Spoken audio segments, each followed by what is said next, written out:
Help me, Obi-Wan Kenobi. I have you now.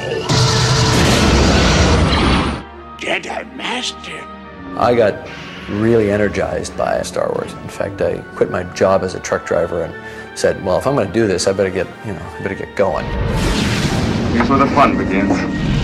I basically said to my producer, I don't know what we're doing. This guy's making Star Wars. I'm not even in the same universe. I'm not even in the same century. Going to Star Wars was one of the most exciting experiences that I ever had in my life. Not just movies, but just in my life at that time. The Force is strong with him. Anybody that knows me knows that my life was changed at that moment.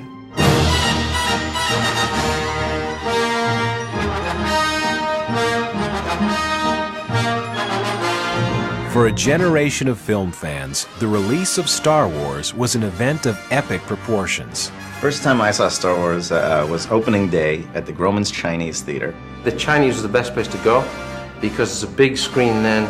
That weekend it hit, and it was the thing to do, and our friend surprisingly said, let's go see it now.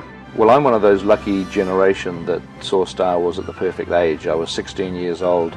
I was a 9-year-old little boy living in South Central LA. I believe I was 14 years old, and I took the bus into Hollywood. And it was jam-packed. We stood in long line. We stood in line for like what seemed to be like forever.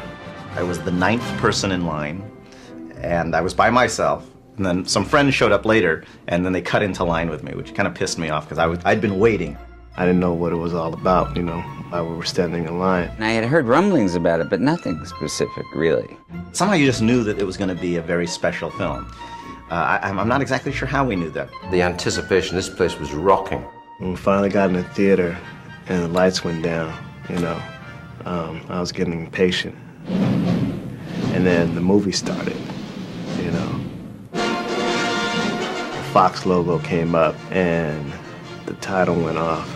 And the first things I saw were a long time ago in a galaxy far, far away. And then boom. When that crawl came up, that was a surprise, and you could just feel the excitement of the crowd. And then the first scene comes in, and the rebel ship goes by. I cheered, the audience cheered, and I thought, this is great. And then the spaceship that was chasing it came out. And the Imperial Star Cruiser is chasing out the rebel ship, and you see the planet in the distance. And it just kept going and going and going. And went on and on. I mean, that's when you felt the audience's excitement start to rise the longer that was passing overhead. And by the time that thing passed overhead, the audience was freaking out. I was freaking out, and I knew what I wanted to do for the rest of my life.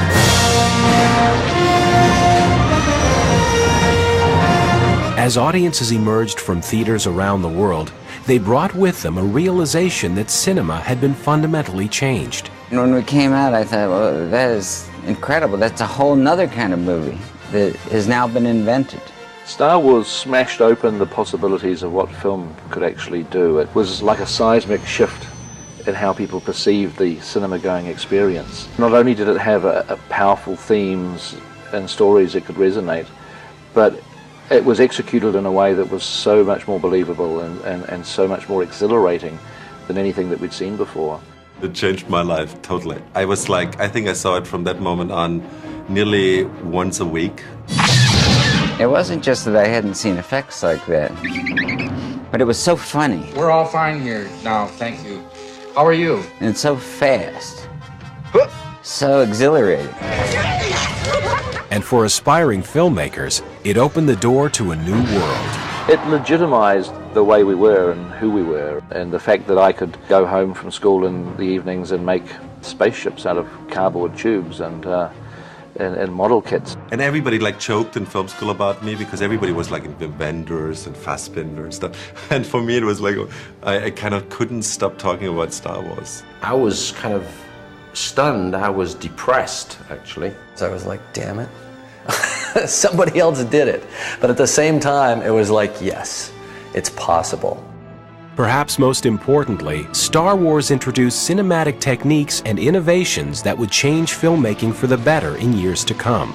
There were 2 or 3 key innovations. One, motion, incredibly dynamic. You know, George is an editor, he thinks in cuts, and that film took the stunning kind of sense of detail and the starkness of space that you saw in 2001 and just kicked it into high gear, just turbocharged it, where everything was moving and crossing, and there was huge scale and tremendous depth to the shots. He said, I am going to put this together in a way that you've never seen it, and it did.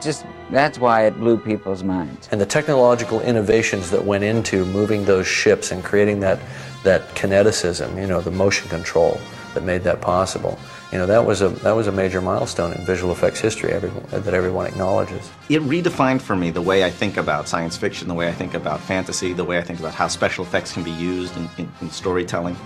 Another of the film's key innovations was the concept Lucas called the used future. Up until then, all science fiction, everything looked like it had been made the day before and just delivered, and you imagined all these spaceships having that kind of new car smell. Everything was pristine and stainless steel and perfect. And now all of a sudden there was a future that looked like people had lived there for a long time. What a piece of junk.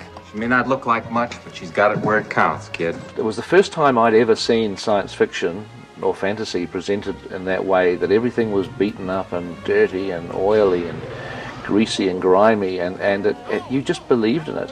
Would it help if I got out and pushed? Because if you believe in the world, you're going to believe in the characters and the emotions and the story. He made the impossible real, and within the context of that fantasy, he said people still have to wash behind their ears at night.